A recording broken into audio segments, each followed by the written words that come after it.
The Wednesday week is sponsored by the Riverside Cafe, new outside bar, now open on match days. There's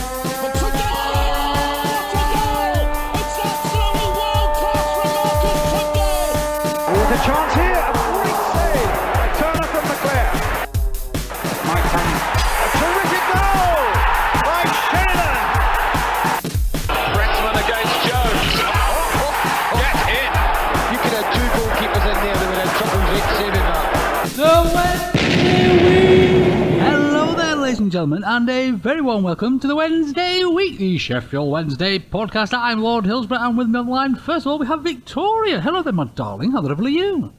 Good evening, my lord. I'm all right, thank you. How are you? I'm spiffing. Absolutely marvellous. Did you have a nice Christmas, my lord? Absolutely. Christmas in the Lord Hillsborough household comes and goes. The children are all a little bit more grown up now, so to be honest, it was a bit bloody boring, if I'm honest. I got a lovely line, though, so I don't get jumped on anymore, which is fantastic.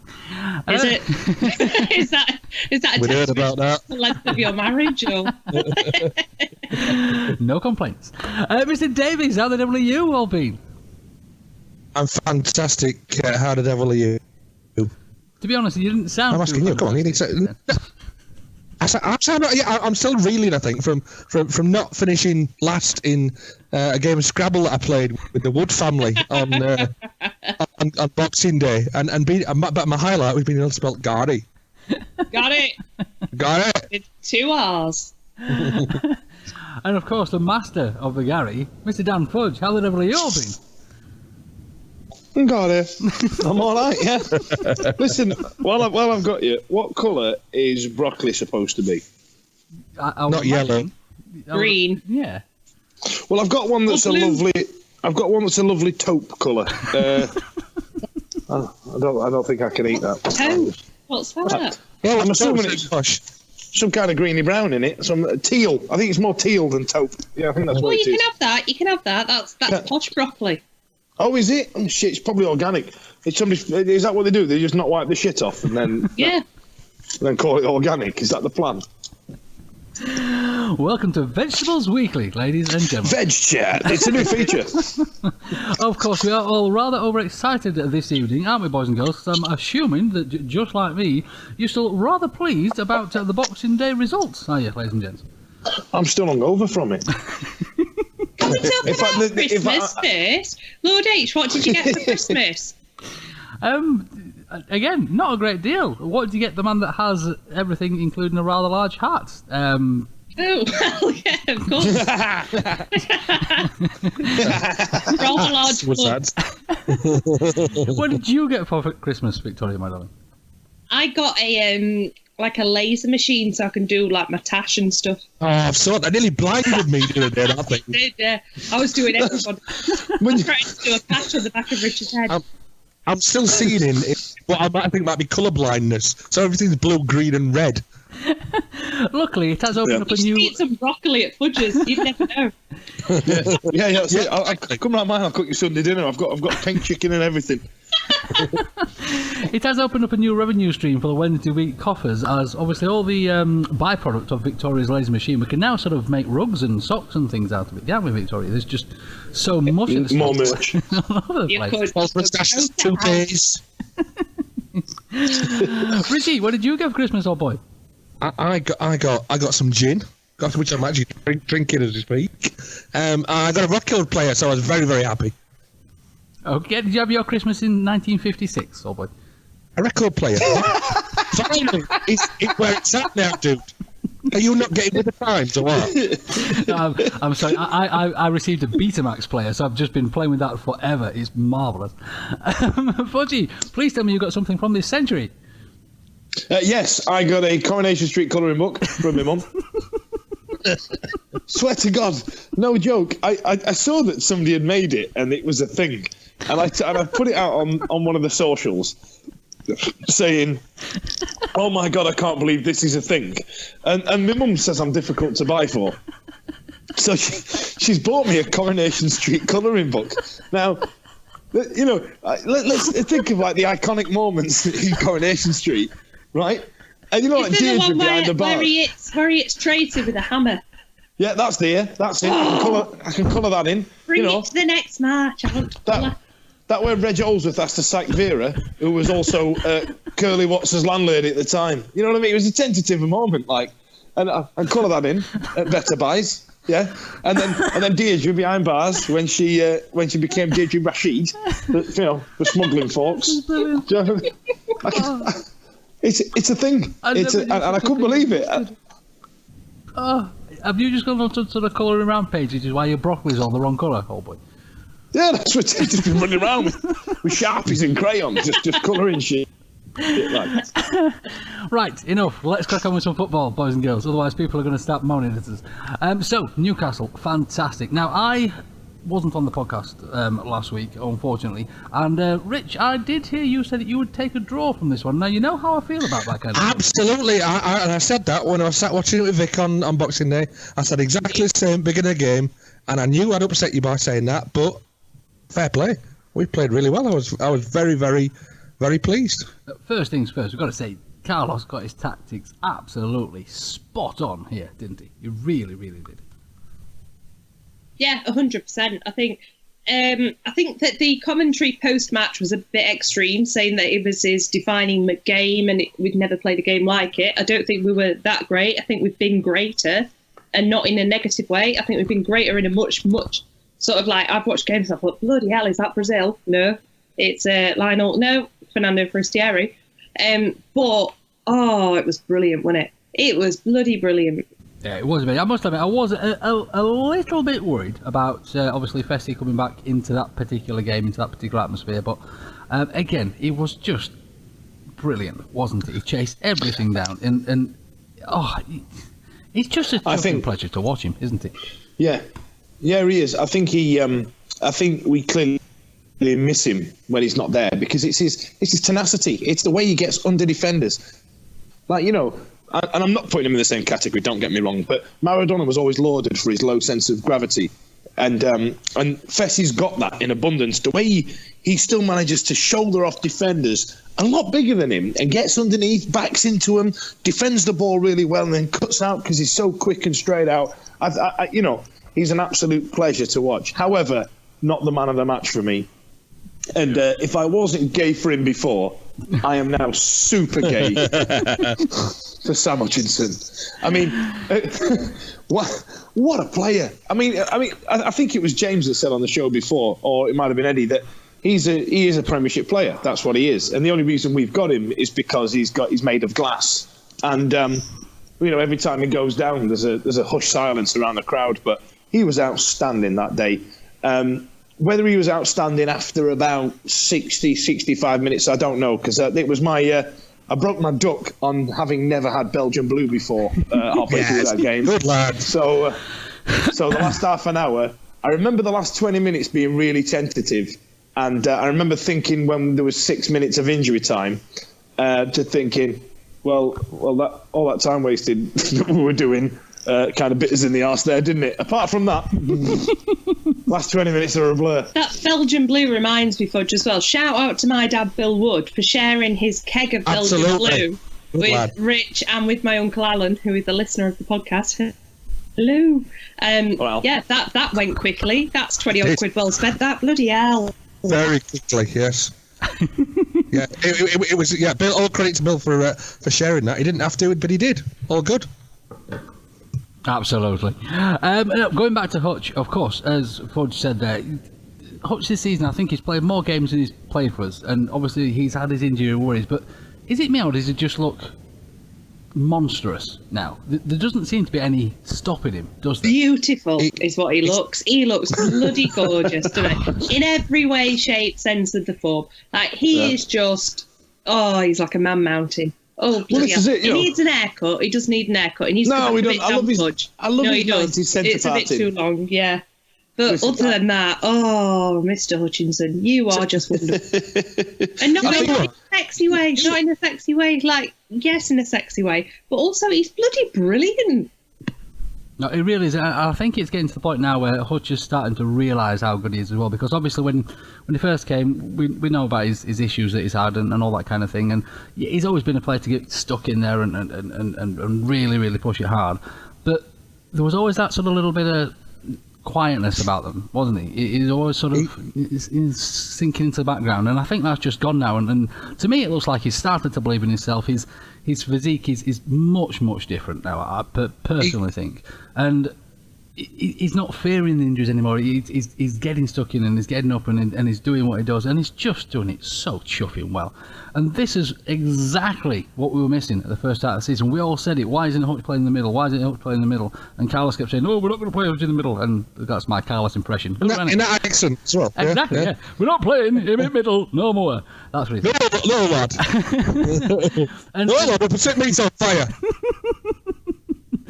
And ever since we've seen him back in middle, that's exactly when, obviously, we seem to have moulded back into this team. Now, we've all said throughout this season, we've been waiting for it to click, we've been waiting for that one definitive game this season. And I honestly do believe last night we saw it. That sounded like a pop song, that. Been waiting for it to click, been waiting for it to click, been waiting for that one definitive game this season. Yep, because I'm probably remix. Give up the day job. Now, of course, we could wax lyrical about Hutch all night long. We all saw how good he was. Of course, came away with the man of the match, and he was inserted into the team of the week for the EFL as well, wasn't he? Which is, to be fair, pretty much standard these days. It really is.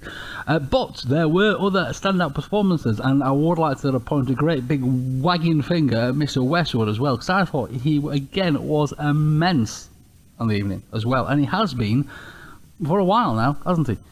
I mean, just to go back to Hutch slightly, I mean, it's surely now he's the first name on the team sheet without a doubt. But yeah, Westwood had a fantastic game, made some really good crucial saves. I just thought that, I mean, there was only one kind of player. I thought Zhao looked a little bit when he came on. We were screaming at. Yeah, I agree. Should have said. Vic's bomb, Babs was screaming at him at the television. He just looked like he was going to give him. I was so concerned when he came on. He didn't seem like he was kind of up for it and wanted to come on a battle. And I knew you came on, and in his whatever 2-3 minutes did more than Zhao did in his 10-15 minutes or whatever. But yeah, it was just a good all-round team performance. And I mean, what blew me and all these Newcastle fans whinging about fouls. Gale can't stand up for somebody farting him ball over, wasn't he? I mean, he just... it's all he had. It's all he had in his locker. We were giving him nothing. Louvens and Lee were very, very solid at the back, and Hutch had him in his pocket all day.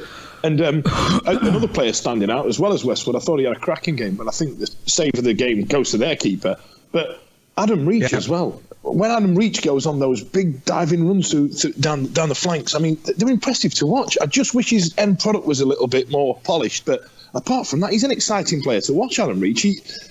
I prefer him in an attacking role than I do a defensive role, if that makes sense. I think the thing is, Fudge, with Adam Reach is that we've discovered this week, having me look back through his old Instagram photos, is that he looks like a very little version of Dan Fudge. And I think that's why you like him. If we put him in a hoodie every game and made him pull silly faces, it'd be you. Are you stalking him again? Are you stalking him again, Vic? And what? Me or Adam Reach? Yeah. Both, I think. Both. Not real life. But yeah, I mean, we had some cracking shots on goal, and their goalie was, I want to say, the busier of the two, if I'm honest. We didn't do one of them games where we tried to dig one out. I thought we were better across the park, and I did think Zhao was pish. And Dave didn't really have much time to stamp his authority on the game if he was going to. I mean, I don't want to be accused of being a happy clapper or whatever, you know what I mean? But he did what he needed to do. He needed to hold the ball up and try and just make a nuisance of himself. But I like him. But, you know, I think it was a great performance. And it's testament to Hutch that Kieran Lee isn't getting in the squad. Well, he couldn't get in the squad last night because he's injured, which was something I was incredibly worried about, because Kieran Lee has been epical this season. Well, I get that. Sorry, yeah. What I mean is, when you look at a team when they perform well, and you think, right, we've had a few players out. Where would Kieran Lee slot into that team that played Newcastle? I don't know where. I think the only time he could, and I love Kieran Lee, and I'm devastated I'm saying it, but I don't see who could have dropped out in order to accommodate Lee for when he's back to full fitness. It has been the problem of the season, hasn't it? Those particular positions, and I think, like a lot of people, I think Carlos expected Kieran Lee to be that one that sort of fell by the wayside a little bit. But his performances have been so good, and his goals have been so crucial that you can't leave him off if he's fit. And it's a nice headache to have, but it is a chuffing headache. Obviously, we've seen a bit of an iffy Barron last couple of games, but again, last night I thought he was brilliant. The ball he played to Palmer right across the field, and Palmer brought it down with a brilliant touch. Yes, the shot wasn't brilliant, bless him. He just fucks his shots up, yeah. But the actual the crossfield ball and Palmer's first touch were immense. It really was. And again, I thought Palmer, apart from that, had a really good game as well. I thought he played really well. And that sort of position, that right back position between him and Hunt, it has been contested, I think, between the two of them. I tell you what, listen, on the back of that point, actually, on Bannon. Now, as I've mentioned before, I've been going down to Eastleigh a few times, and the first time I went, I met up with a guy on Twitter called Stokey, and when he got pissed the other night at 1:45, he sent me a load of messages about just this issue. And a lot of it, he says he doesn't agree with us about Lucas João. He says that he's somebody that we should embrace and we should give a bit of support to. And us being happy clappers, we should do, really. I agree with him. Yeah. And like on Bannon specifically, and I'll read this verbatim. He said, the love we give Bannon, even when he has a shocker like he did at Reading, if we give that to João, he will thrive. And then he kind of thought better about it 2 minutes later and went, I'm not slagging Bannon off there. I like him as a player, but I genuinely think a lot of Wednesday fans are so blinkered they shower him with so much praise that sometimes he doesn't deserve it. Case in point, Bannon at Wembley, Bannon was awful that day. Yet his song was sung all day, and not once did Kieran Lee or Hutch or Tom Lees get a song where I was. And I get that to a point. There are times when we kind of blow a lot of smoke up Bannon's arse. And going back to the point about Kieran Lee, if I had to put Lee in because of his last minute goals and the areas he covers, Bannon might be the one that's dropped a little bit of form of late. Yeah, and I think it's a great problem to have, isn't it? Oh, it's a great problem. It's a great problem to have. Amazing problem to have, absolutely. But when Bannon is on his game, and we've not seen them off it too much, it has to be said. I mean, the balls he creates, the things that he sees that other players don't see. We've seen it in the last few games where he's obviously been pinging these balls here, there and everywhere. He's had a little run against Rotherham, and of course he sort of ran through the box. There was no space there at all, and he just created it and had a shot. It was a bit of a... It could have done a bit more power, and he was going for placement rather than power, which was a little bit disappointing. But again, it's really difficult because it is a massive problem, and there is no rhyme or reason. The only person that can sort of point and obviously see what's happening there in training is Carlos, isn't it? And that's where we have to trust Carlos, because he sees these guys day in, day out, and he knows how they're feeling and what's happening and all that kind of thing. And again, last night, bang on, absolutely bang on. Of course, we can't possibly talk about this game without mentioning the absolute wonder. 3 years, 89 appearances. Glenn Leuven scores his first goal for Sheffield Wednesday. On his 100th start as well. What a guy. How brilliant what a guy. is that? He's wonderful. And it has to be said, very unselfishly from Fessy as well, because he headed that back for Leuven's, which he didn't need to do, and I thought that was brilliant work from Fessy. One thing that did make me chuckle slightly afterwards, when Mr Leuven's was speaking to the press, he said once he scored, he didn't quite know what to do with himself. He didn't know how to celebrate a goal. He just Listen, we've all seen him dance. He could have done his little dance that he did. I tell you, there was 2 GIFs that got posted up on Twitter that made me laugh that night, and it was the one of him dancing in the changing room that somebody had expertly the Leuven's robot with the dance floor in the background of the flash. That makes me laugh. I want to shake their hand. That is amazing. Hero. And the second one was Dom Howson, because he's got his little GIFs that he puts up when players score, and it's got that badge and a rotate. It said goal and the player's name, and he went, "Here's one I've never used before." And it was Glenn Leuven's. He was over the moon. Finally got to use this GIF. He's got them already on his blower, ready to go. And Glenn Leuven's probably in his deleted folder. He's thought, "Now, sod that. I'm never going to bother." Like, you know what I mean? But I enjoyed that. But it was a great evening as well. We met up with Paddy from New York Owls. We met up with New Orleans Owls as well, who, on a side note, was the one that came up with the song He's on a Train, He's on a Train. Lee Peacock, He's on a Train. Hey. He was dead happy with that, you know what I mean? Especially when I... It wouldn't be the podcast without Fudge mentioning that his mates were Lee Peacock, would it? Listen, it wouldn't, no. But, hey, I didn't even mention it, and I didn't even mention that I texted him about it, and then Lee wanted to say hello to him on the phone. I'm not even going to mention it. But also we were in this we're in a pub in Sheffield called The Graduate, and they shut at 10 o'clock. Now bear in mind we were all having the best time. I'd have sculled another 6 of this purple beer that everybody seems to bloody love. Belgian blue. and I was in Jaegertown at this point, you know what I mean? I was out, and yeah, we got thrown out. However, I feel like I need to apologise to the man who was on a Tinder date, clearly, in the stage area of The Graduate. And he was clearly on a Tinder date, and he'd clearly done his hair, well, overdone it, and his eyebrows, and his V-neck top like it's 2006. And I said, sorry about your Tinder date. And then I put that on Twitter, and Monty Dangerous said, ask him if he was his favourite member of Little Mixes. So I did a little video. If you want to go back on my Twitter, there's me asking a man on a date with another lady who his favourite member of Little Mix is, and if he knows how to change the oil filter on a 1997 Toyota Celica. But yeah, I feel like I need to apologise to them. But, you know, they were good sports, and thanks very much. Snapchat that night was just brilliant. And then after a while, it stopped being just like public Snapchats, and you were just sending me shit. Just commenting shit.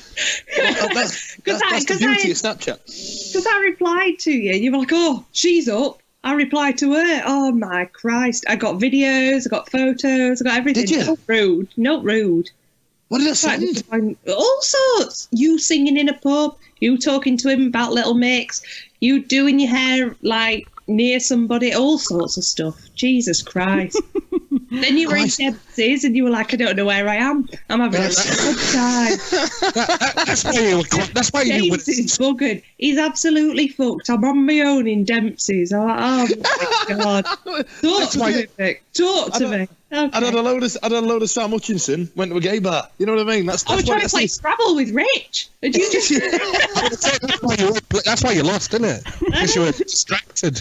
I don't remember any of that. Shit. Oh, bless you. Right, so as we said, of course, that's the third clean sheet as well, which has been fantastic. There was a wonderful tweet popped out as well by Dale Johnson, which I'm sure everybody listening to this probably follows on Twitter anyway. But the Sheffield Wednesday are the only championship team not to concede a single goal to all three sides that have been relegated from the Premier League last season, which is a lovely little stat, I thought. Absolutely. And of course, turning to Twitter as well, because the match was on the telly, and there was various different ex-Wednesday players popping out their little tweets as well. There was a lovely one from Nicholas Alexanderson, wishing the chaps good luck beforehand. I love him. Everybody loves him. Oh, I once met him in Tesco, right, on Aberdale Road. I went and I was with my cousin at the time, and I was like, Grace, wait there. I'm going to go and talk to him. He plays for Wednesday. And I went over and asked for his autograph, and he'd got hold of like a Wednesday book that they were selling. And I was like, will you sign this book so I can go and buy it? And then when I paid for it, I was about 10, so I was a bit aware of what I looked like and what I was doing, apparently. And I got to the checkout, paid for it, and then realised I was in a full kit, like absolute full kit. Socks, shorts, shirt. I'd just come from training. I was like, what a knobhead. I've just run up to Nicholas and I was like, hello, are you full kit wanker. Will you sign this book for me, please? And he must have thought, oh my God, what is Sheffield? That's why he left. But my nan also once gave him her trolley outside Tesco. So I think that's why he stayed for a little bit longer. To be fair, when you see Fudge now, do you run up in sort of a full Fudge garb and say, can you sign these for me, please, Fudge? Run up naked. Will you sign it here? Sign it here, Fudge. Sorry, I apologise. Honestly, it's reminiscent of when I was a... God, hang on, I'm going to be careful I tell this story. When I was This isn't going to be me naked, is it?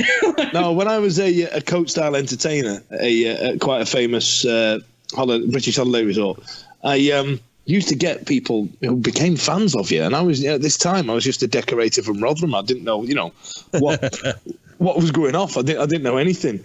And this girl I say girl. She was 18. She thought I was that brilliant. So she said. Well, yeah. Well, she demonstrated. She shaved her. She shaved her lady part into the shape of an F.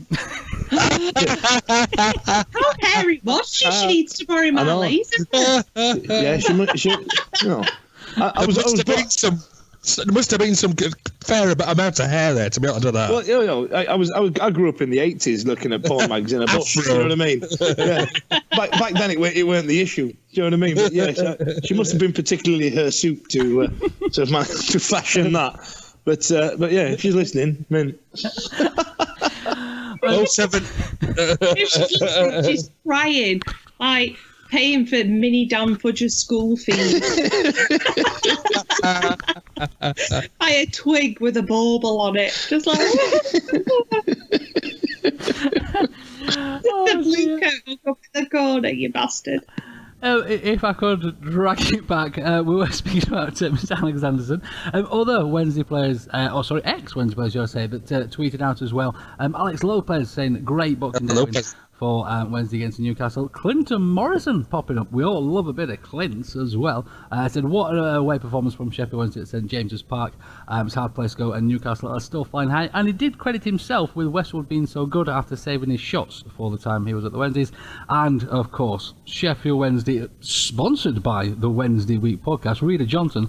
What a game for Sheffield Wednesday. So proud of the fans. Have been brilliant. My wife has asked me to go and watch them soon, so it looks like he'll be coming back home. And that's Rita's words.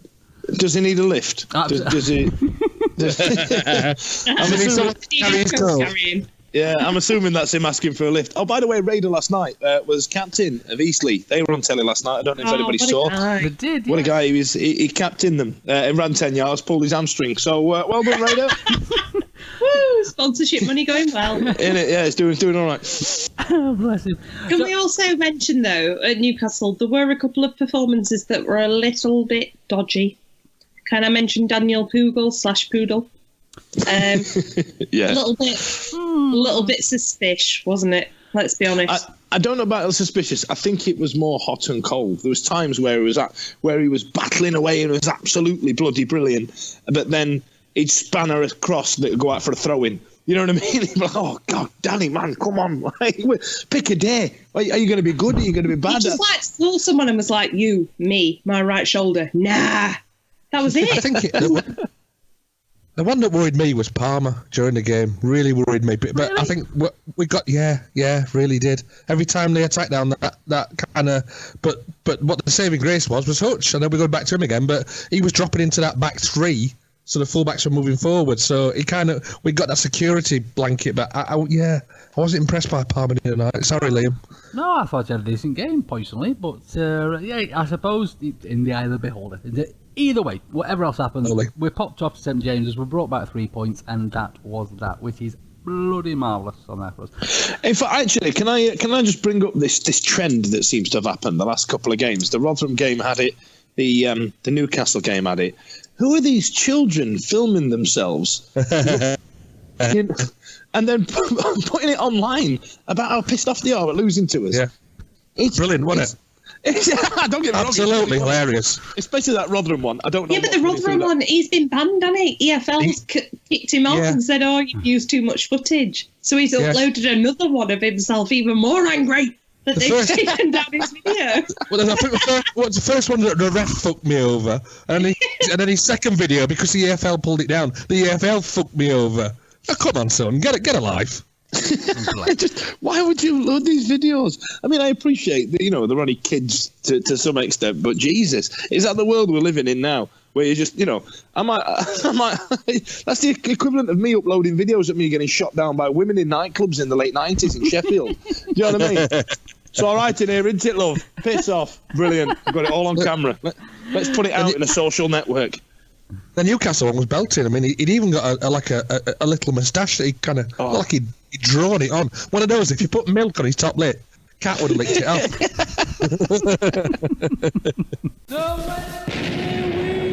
Whether you're celebrating a birthday, a wedding or anniversary, Maybe you've passed your driving test, or you've landed a new job.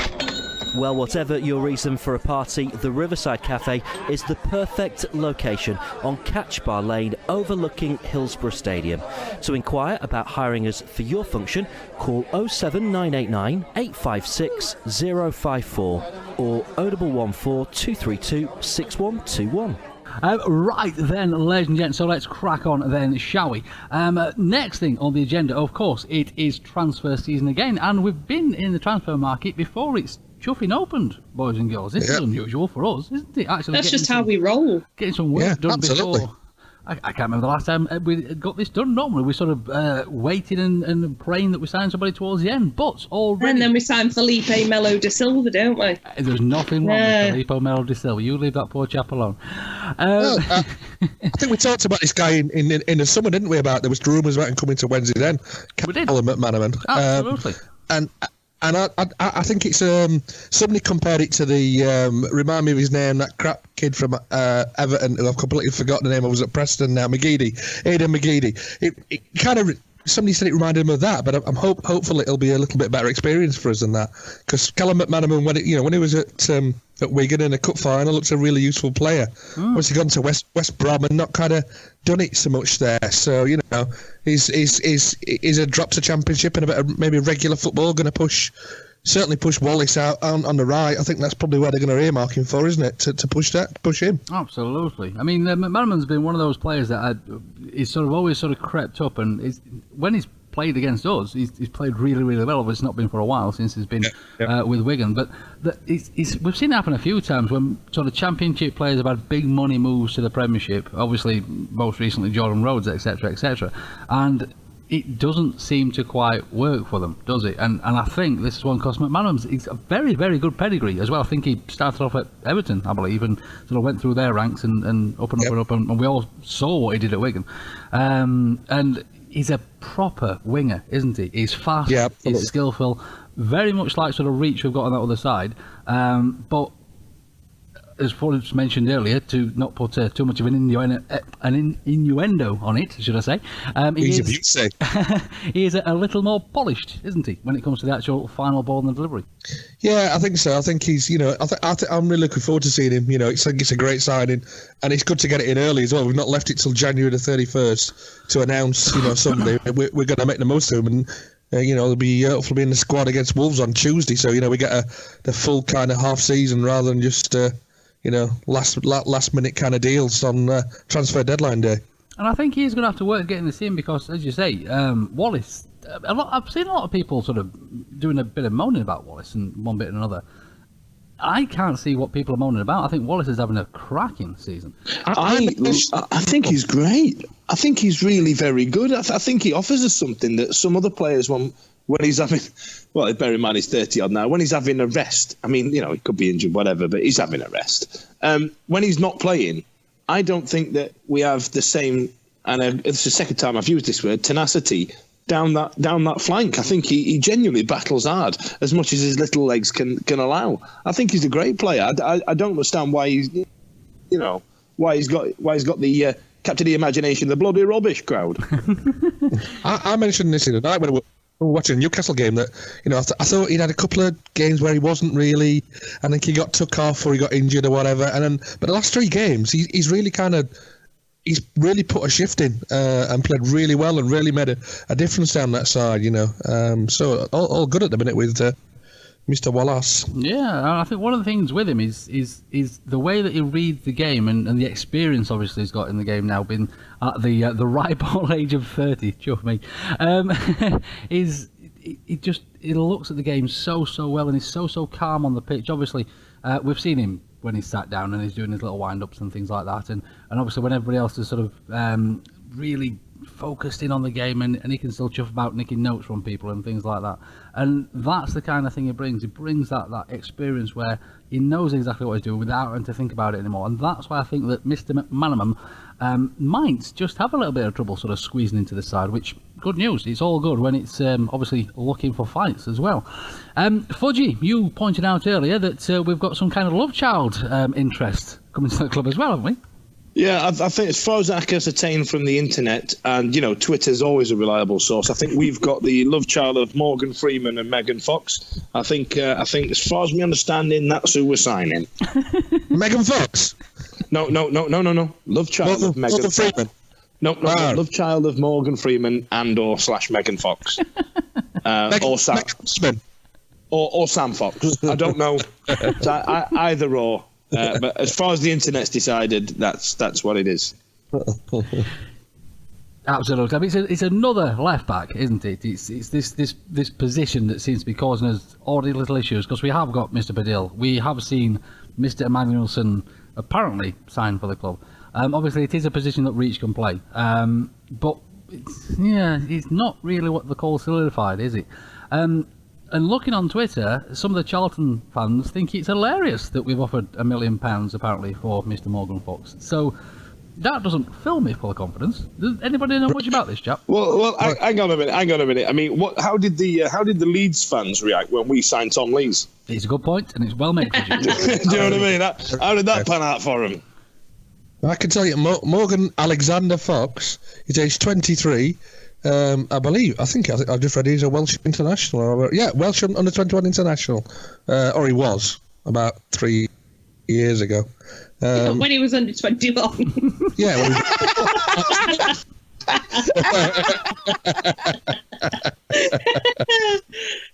So I'm just reading Wiki. That's all I'm reading it from. So it's but no, I mean it's another Royce Wiggins. That's Well, I'm sure we'll find out, because obviously Mr Emmanuelson doesn't seem to be pulling up any trees or anything at all at the moment, does he? So, yeah, we shall see. Watch this space.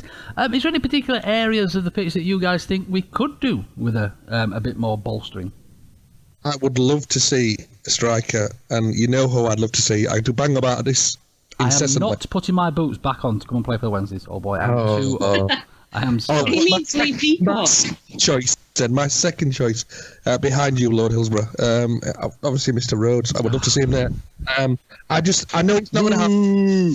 Really? Can't afford a wedding. I know. Can't do it. I planned one once. It went to shit. I'm not having another. He would make the difference. He really would make the difference. Right. What's Jordan Rhodes done the last year and a half, 2 years? Fuck all. Come on. He just... I'm bored of hearing his name. Now, that might have something to do with every transfer window with Jim White and his bloody tie telling me that we're sniffing and we're going round there and all that. But for me, I think we need a very strong maybe backup or equivalent to a centre-back. I think we need a big shit kicker in case Leuven's or Lee are injured, or to go in alongside either of those two. I think it's a position that we don't have we're not blessed with a lot of depth in, because when those two aren't playing together, we kind of struggle, because we put Hutchinson in that position and we miss him in midfield or just playing in front of them. You know what I mean? In that little gap. So for me, I think it's either a big shit kicker centre back or a fullback. I don't think. I think we're rich in talent up front, and we have to put round pegs in round holes. Ergo, play Hooper when we need a sniffer up front. Play Fletcher when we need somebody with a bit more zest and a bit more guile. Plays Forestieri every minute of every day. You know what I mean? I think. But what's the one thing we're missing from the side at the minute? Fullback. Goals. Nah, I don't know. Lots of goals. I think this league's shit, and I think it's difficult to get out of. Oh yeah. I'm old-fashioned. If you stop goals going in, they'll come the other side. They'll come in the other end. You only need to score one goal, don't you, at the end of the day? And that's what we're doing at the minute. But it'd be nice to get 2 and 3 and the sixes that Eddie was craving for against Rotherham. Yeah, don't let Eddie hear you speaking like this, because of course Mr Sasso is still in the books, and he has had some decent games at the sort of beginning of the season as well. And I'm sure Eddie would love to see those beautiful, beautiful bronze legs running around the pitch once more. Of course we do. Or around his back garden. Or around his face. I tell you what. Why don't we do a live Twitter poll right now for the next, how long we got left? 20 minutes. We'll just stick one on and ask, what position do you think we should be playing? And we'll do the results at the end of the show. What position do you think we're missing? Absolutely. Stick it out, Albin. Unfortunately, I use Tweetbot and can't see polls like that. Quite frankly, I'm quite glad. But yeah, by all means, stick it out and we'll see what all our wonderful, wonderful followers say on the Twitterage. Of course, we do still have rather a lot of what is described as dead wood on the books as well. Do you think we're going to be able to sort of release some of this during this window? We do have Mr McGugan. Obviously, we're all a bit weird with that because he was playing the corker. Clearly something's got amiss, and I'm sure he's earning quite a lot of money doing whatever he's doing without a squad number. Let's remember that as well. So, do you think there's a chance that we could, for the want of a better term, offload these players? Claude Dielner is still sort of hanging on back there as well. It's a difficult one, this one, because they're going to be getting paid, and are other clubs going to come and say, yeah, we'll take them off your hands and we'll pay them the same wages? Or are they just going to sit there until the contract runs out?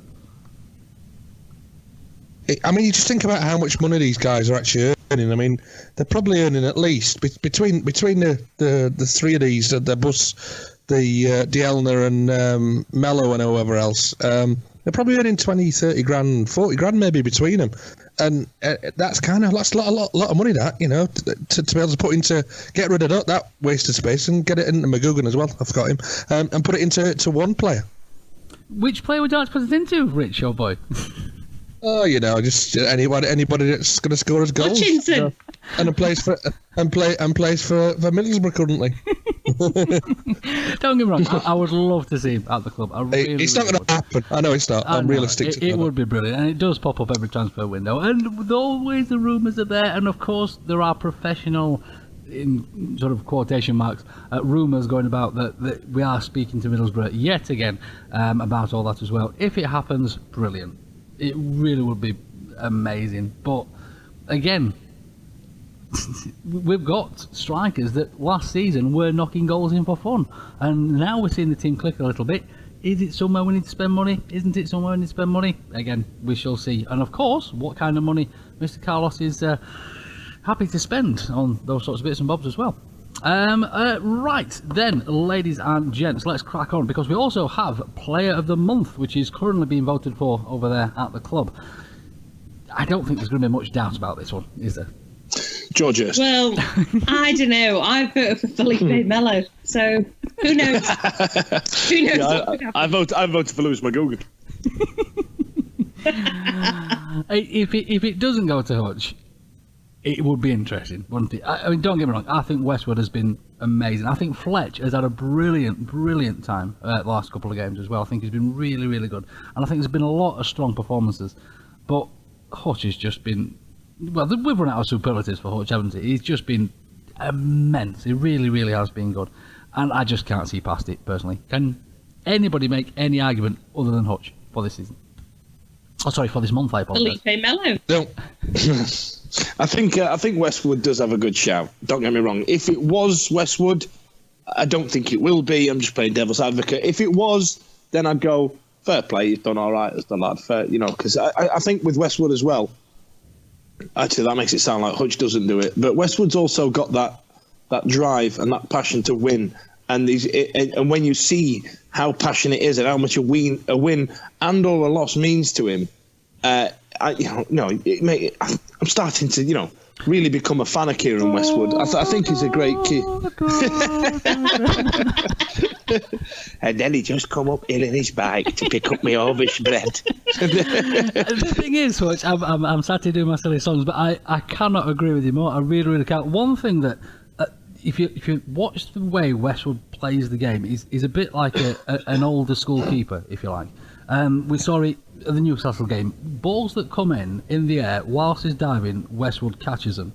And he doesn't do this silly parry it away and all that kind of thing. He's a proper old school keeper where get two hands behind the ball, even if you're going sideways, catch the ball. We saw it against Barnsley with that brilliant save he did, where sort of the ball was pinging around, Westwood was going one way, Barnsley chap headed it the other way, Westwood dive, two hands behind the ball, not none of this knock it round the post business, hold the damn thing, and it doesn't look spectacular, but it's an incredibly difficult technique to do, is to get two hands behind the ball whilst you're diving, and it's something we used to see Chris Turner do a lot, for instance, and then we obviously got Mr Woods that came in, and he would, best he could, knock it around the post and all that kind of thing. And it saved there was a shot the against colours. Newcastle as well, wasn't there? There was a shot that we all shit ourselves, all thought it was going in, and Westwood kind of dived and then looked like he wasn't that bothered and he was having a little lie down. And actually, it was going miles wide. Like miles wide to me is 20 yards. To him, it's like a foot. But he didn't care. He was like, oh, never mind. What was the one where he caught it on the line? He did like an N shape in the air, didn't he? He kind of jumped up, turned to the side, caught it, and then flopped to the floor. It's quite dramatic, isn't it? It was completely unnecessary, but it kind of made it look really easy. But that was quite a difficult save to make, especially to get his body behind it and catch it as well, you know. So, yeah, to bring it back round, I think, yes, Hutch will win it, but I think Kieran Westwood is a close second. Felipe Melo, close second. Here's a question. Where would you find all of the following in one place? Chairs, tables, beer, Vic, James, more beer, Dick Yow, Eddie, more beer, and the rest of the Wednesday week gang. That's right, it's the Riverside Cafe's new outside bar. All of your favourite lagers, ciders, soft drinks and hand pump ales are now available outside. Come and see the gang and give it a try. The Riverside Cafe's new outside bar. Now open on match days. Right then, ladies and gents, let's crack on, shall we? Because, of course, we've got a match coming up and we're off to Preston, which is a bit weird, really, because we only played them at the beginning of this month, didn't we? Obviously, we had all the nonsense with the two chaps having a little scuffle on the pitch. And did you see Beckford actually got sent on his return, got sent off in about 2 minutes for kicking somebody in the head at the weekend, or on Boxing Day as well? That was quite funny. Yeah, but to be fair, I mean, he was a Leeds player that was trying to kick in the head, so they should have just let him off with it, to be absolutely fair. But yes, Preston, since playing Sheffield Wednesday last, they did win Blackburn, but yeah, Blackburn, isn't it? Drew against Forest, lost against City, and then got pretty much thumped by Leeds on Boxing Day at home as well. It's a bit of a weird one, Preston. We said this last time. You could probably just sort of rewind a few podcasts ago and listen to exactly the same thing again. But they are middle of the table club, aren't they? Sometimes they turn up, sometimes they don't. And it's just a case of which one we see, because when we played them, they gave us a chuffing close run, I thought. Can I just say that I'd be disappointed with anything but a win in this game. It's for me. It's this is my. Don't tell me I'm negative. Is this the first time you wouldn't take? Do you really think we'd win at Newcastle, Lord H? Of course I did. I was You're lying now. You're lying. You're lying. I said 1-0 with the Leuven's head in. Yeah. You said that. Yeah. When? No, it's a 3 points for me. We've got to come away with 3 points, I think, from there, and kick on and get that. 12 points at the last five games, which is, good form. Something fun always seems to happen, or sometimes not so fun, against Preston. Obviously, there's always an incident, shall we say. Obviously, we saw the two strikers at it last time. Last season, is that when Fessy, I'm sure it was Preston, but did Fessy get the first yellow card for diving, and then he sort of went in for a goal, then unballed it and got sent off? I'm sure that was against Preston. That is true, yes. It was at Preston away. Absolutely, Preston away. And we were all really, really mad at Fessy, and then, of course, we all love him again. But I think he learnt a bit of a lesson for that game. So it just really, what's going to happen this time round? I'm sure there's going to be some marvellous incidents that everything just... Is this finally the game? I'm going to see Hutch snap, and he just starts running around chopping people's heads off or something odd like this. It's good. Just looking forward to see what's going to happen.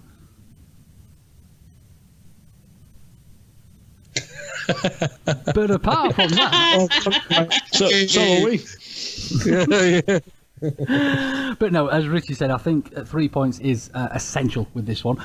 Whilst we are speaking about Preston as well, obviously we have been popping some videos out on the social medias of past Wednesday games, so we have got some Preston's ones lined up, ladies and gents, and I think you're going to enjoy these ones as well. There's a cracking... Lord Hillsborough's got a new app, hasn't he? He's got a new app, and he's just... That's it now. My phone, do you know what? I've turned off notifications for our joint Twitter account because it's doing my head in. I tell you what. Tweet it. Oh, bloody hell. I tell you what, it's some bloody good content he's creating. All credit to the man. It is. He's a social media genius. Nothing Guru. Nothing to do with the app. You try and look for highlights Sheffield Wednesday versus Preston throughout the years, they are few and far between, ladies and gents. I'll tell you, especially the ones that you can actually find. But we have found some corkers. There are goals from John Sheridan. There are goals from Nigel Worthington from back in the day. Owen Morrison, the superstar that is Owen Morrison. From way back. I tell you what, it's a belter as well. So I have thoroughly enjoyed digging out these videos. We had a belting one from Newcastle. Gary Shelton scored a beautiful overhead kick. Which a lot of... And the Carboni one as well, both of them. Carboni one as well. And there's been a lot of grumpy old owls that have rather enjoyed reminiscing, not just about the goal, but about the match they were at as well. And they were in the crowd, and there was a chap that tweeted us saying it was his brother that was on the pitch, and on the way home there was some fisticuffs with the Newcastle fans, and train windows were put through, etc, etc. And those are the sort of memories we're trying to sort of get going with all these sort of videos and things. So please, I appoint, if you do have any memories of games where we are bringing these up. We had a brilliant one from Yes I Can Explain the Offside Rule, Laura, as she's more commonly known, when we did the Reading ones originally, and the last Reading game she went into labour and missed the match, and little things like that I think is brilliant. So please do just let us know, and obviously we'd like to hear those too. Of course, we've also got the Wolves at Wednesday's game. We need a T-shirt for this. Of course, we've obviously got the Wolves away T-shirt, but we've got... Can we talk about Wolves at home? Can we talk about Wolves at home? Yes, we can. And as Richie said, I think this has to be another win, doesn't it? I think so. I think it's another one. Yeah, it's 6 points. Nothing short of 6 points over the next two games, Preston and Wolves. Previous results, they won actually the last game. Bristol City, who, to be fair, were a decent side when we played them. They also won Forest and lost against Cardiff. So they've got a little bit of a run going together at the moment, Wolves. So that might... We do, but let's also, Scrooge here, I'll just tell you, let's just remember that we have got 9 out of 9 from the last 3. So if it doesn't go to plan, it's okay. It's okay. We've got 2 derby wins, we've got 3 clean sheets, we've got 9 points. I think 4 out of the next 2 wouldn't be disastrous, but we got to aim for 6. It will be 6, Richard. Let's not have an honest draw nonsense. Your naysaying draws again. I didn't say anything. I said it's about a draw. No, there's no negativity. It's positivity. It's like, just think, yes, we might lose or draw. Oh, no. We're not just about losing. Now you're just being silly, Victoria. Of course, I think it's a good time to play Wolves because they have got some rather chunky financial backing, haven't they? So I think they possibly could be quite active. Bit of chunky financial backing, eh, Fudge? Financial backing. Have you got any chunky financial backing, damn Fudge? Are you asking if he's got a big arse? Is that what you're asking? A big wallet. No. But yeah, I think she's asking me if I've got a massive wad. I think we all know the answer to that. I had to get a knob gag in there somewhere. Christ, come on. Been a while. Yeah, but I think Wolves are going to be quite active in the transfer market, aren't they? So hopefully, fingers crossed, it's going to be a cracking time to play them. And then that's Wolves out the way for a season, at least, and hopefully a little bit more after that. Right then, ladies and gentlemen, I am afraid to ask, but does anybody have any little bits? Me. I believe Rich may have one, Lord Ilsbert, and then obviously we've got the results of our Twitter poll as well. So, Rich, you go first if you want. Thank you, sir. I saw a tweet early today from at Mark Nadin 1, and he's got a copy of Jamie Vardy's book, and he basically tweets as reading Vardy at Vardy7's book and had to laugh at this. And basically it's a little bit about when he was at Stocksbridge, and it said basically Sheffield United brings it in the mix, and one of the scouts seems to have my little bit, you tosser. No, it isn't anymore. Seems to have a Stocksbridge season ticket. So the apparently Sheffield United scout basically said he was wasting his time because he says that no matter what they offered him, no matter what league they were in, no matter how big opportunity he had, no play for Sheffield United, and Wednesday through and through. Always have been, always will be. It's in my blood, blue and white. Bless it. Which is, of course, the complete opposite to that wretch Billy Sharp, who said that it was the fact that Wednesday didn't offer enough money, that he didn't come to us when he was given the chance as well. So the dirty little swine. But Vardy, I know he's had his critics, and I know he looks a like a proper Sheffield chav, but you can't help but love the little socks off the bugger, can you? Absolutely. Any other little bits from you guys? Yeah, let's do the results of the Twitter poll here. So we did a live one 20 minutes ago, and in 20 minutes we had 108 votes. What is a position needs strengthening? And we'll do it in reverse order. Fourth was keeper. Second was midfield. I don't think we need anybody. Which was you do a very, very, very good X Factor impression. Why has it not been utilised at this point? we get the theme tune in the background now. N4. Actually, I sound like that guy from Bullseye. N4 was a goalkeeper. N3 was a midfielder. In second. You're starting to go a bit Mel C now. In second, you bastards, was defender. And winner, and in winner was a striker on 50%. Roads. So everybody agrees with Rich, but the comments were quite diverse. I did ask to elaborate when in the comments on what type of defender. Montague Dangerous went with Hutch has to stay where he is, and we can make that more likely by strengthening defence. No offence to the Sasso, just to keep Eddie happy. Dave Matteo agreed with me. Fullbacks for the love of Christ. And we've had a late one. From Craig Latham that says the main reason is if Leeds or Luvens have a problem, we will drop Hutch back, and in my opinion that weakens the team. So the comments echo me, and the outcome of the poll echoes Rich. So I think it was a draw. plus an extra on Simon Jackson. The bottles of lukewarm lager sold on the cop. They like out. Yeah, that does need sorting out, to be fair. And one last little bit from me. It does have to be said, congratulations to Mr. Paul Carrick, who went on Mastermind, Celebrity Mastermind, should I say, this past week, and his specialist subject was Sheffield Wednesday, which was brilliant. Did you guys catch this at all? I watched it on, rerun, whatever it is. I saw it on Twitter. So I watched it on Plus One. And it was good, wasn't it? Me and my brother, we were arguing. It was great. It was brilliant. How did you do the questions? I think he got 10 out of 10. I think I got 7 out of 10. I think Mother Half got 9 out of 10. Yeah, it bloody would, wouldn't it? Chuffing out. Yeah, bastard. And he's very good at holding up a whale as well. Just for Sticky's take, my other little bit, right? I've tweeted it tonight, and the podcast has retweeted it. Thanks, guys. It came up on my time hop today.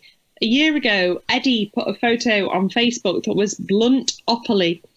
And it was basically a Monopoly board. It's absolutely bloody brilliant. If you can find it, look on my Twitter, look at our Twitter, you'll find it. And everyone else, I'm sure, will retweet it. But it's basically a Monopoly board that Eddie, with his Photoshop whiz, that obviously can't fix our website, set up a Monopoly board. So you can buy the Jess Ennis drives past this quite a lot stand for £60. Or you could go for the Tevez billboard on London Road, which is priceless. There's some that I just don't understand, like Granny Dick Fingers is £180. Don't get that. In the just parking section, you can go to the Shoes Off car park, which is wonderful. Stranded in League One. And Make Fairness in Football is my other favourite. So I've retweeted it. I'll share it again later. We've shared it from the podcast. It's absolutely brilliant. If you can print that out, if you've got like a big enough printer, print that out and get some blades around for New Year's Eve. You'll have a great time. Of course, Victoria, my darling, if people would like to see your wonderful tweetage, where can we do that? You can do that at Victoria1867. Fantastic. Richie or Bean, if people want to find your bits and bobs over there on Twitter, where can we do that? You can find me at Dickie Owl. I may be flirting with anybody. Anybody that comes along. Including Dan. Yeah. Hello. And of course, if people want to catch up with whoever date Dan Fudge is running this week, where can we do that, Fudgy? Yeah, you can catch me at many Match.com events coming up in your area in the near future. Just filming myself, just asking random questions like how do you keep the mildew off the white shower curtain, insightful stuff. Or you can find me on Twitter at Dan Fudge or hashtag 97Salika. There was a wonderful little tweet from a member of Little Mix this week, Fudgy, or Bean. I apologise, I'm not... Really... Have you kept this back for me right for the end, for this little bit? I've been teasing you, Bean. I believe... Now, don't get me wrong, I don't know a great deal about Little Mix, and I apologise for not being able to answer the question, but now I have my answer. Bullshit. Is there a Little Mix member called Jade? There might be. We don't really know. Apparently, she had a wonderful time on Saturday at the Newcastle football game. And of course... Shut up! They lost to Sheffield Wednesday. So clearly, this young lady's a Wednesdayite. Oh, you missed her! So, right, listen to me. Wednesday fraternity. Can you get that video of me, that tweet that I've put out, and...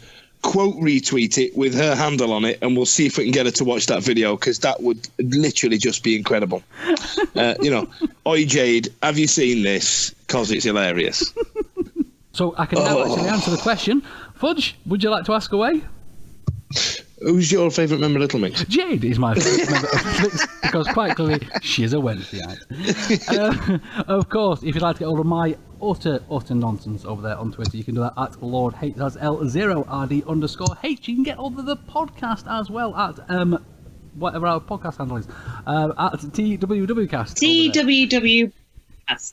On Twitter as well. There's been some wonderful Facebook work done by Mr. Dickie Owl as well, so if you are a Facebook type person, please do whip over there to Facebook, and of course you can see all our bits and bobs over there as well. We are on YouTube at TWWcast on Instagram too, and on Instagram as well. Absolutely.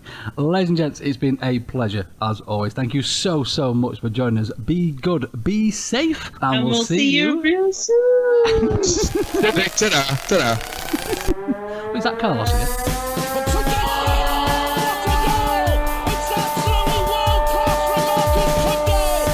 There's a chance here, a great save. A turner from McClair. Mike Tang. Terrific goal by Sheridan. Preston against Jones. Get in. You could have two goalkeepers in there that would have trouble saving that. Sorry, Lord H, you were trying to move on. My apologies. No, that was a perfect segue into the ad. Should we keep him going? Should we keep him going just to piss him off? No, because I can just edit you out. You don't seem to realise how this works, Victoria.